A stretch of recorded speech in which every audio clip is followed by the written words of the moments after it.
સો બંદૂકના ભડાકા વચ્ચે પણ એક અવાજ એવો હતો કે રાજા નવાબોના કિલ્લા ધ્રુજી ઉઠતા. એ અવાજ હતો ગાંડી બંદૂકનો. નાથા મોઢવાડિયાની શૌર્યગાથા સાથે જોડાયેલું એ હથિયાર જે આજે પણ રાજકોટની આ મ્યુઝિયમમાં સંભાળવામાં આવ્યું છે. પણ ગાંડી બંદૂક એવી તે શું હતી? એટલી ખાસ કે રાજા નવાબો પણ કંપી જતા હતા. ચાલો જાણીએ.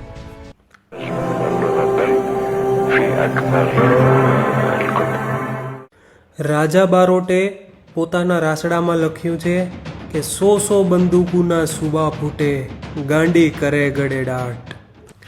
કલ્પના કરો, યુદ્ધ ભૂમિમાં સેંકડો ગોળીઓના અવાજ વચ્ચે એક જ બંદૂકનો અવાજ સિંહના ડાકોર જેવો ગૂંજતો.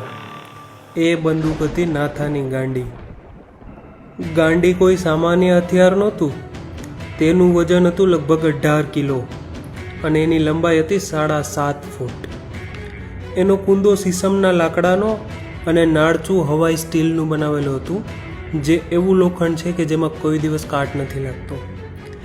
તેના ઉપર મોતી ગૂંથણ જેવી ડિઝાઇન હતી. ઉપર 1 ઇંચની માખી હતી ટાર્ગેટ માટે અને નીચે લાંબુ ટ્રિગર. કહેવાય છે કે જ્યારે ગાંડી ફૂટે તો નાની તોપનો ભડાકો થાય એવો અવાજ થતો. એની ગોળી જવાની રેન્જ 1 ગાવથી પણ વધુ હતી. અને હવે આવે છે સૌથી રસપ્રદ ભાગ. ગાંડીના અવાજથી માત્ર દુશ્મનો જ નહીં, પણ રાજા અને નવાબોના કિલ્લા પણ ધ્રુજી ઉઠતા. જામનગરનો નરેશ, વડોદરાનો ગાયકવાડ, જૂનાગઢના નવાબ, આ બધાએ એજન્સી સરકારને લખ્યું હતું કે નાથાની ગાંડીનો ભડાકો રોકો કોઈ. રાજા બારોટના શબ્દોમાં, ગાંડીના માથે નાળચા ગાજે, કરણા તે રાજુ કેમ? અર્થાત કે ગાંડીના ગાજતા અવાજે રાજાઓના સિંહાસન સુધી હલી જતા હતા. નાથા મોઢવાડિયાના મૃત્યુ બાદ બ્રિટિશોએ આ બંદૂક કબજે કરી લીધી. કર્નલ કેન્ટીજ, કર્નલ વોકર અને જનરલ વોટસને તેને સાચવીને રાખી. અને જ્યારે રાજકોટમાં વોટસન મ્યુઝિયમ બન્યું ત્યારે ગાંડીને ત્યાં સ્થાન અપાયું.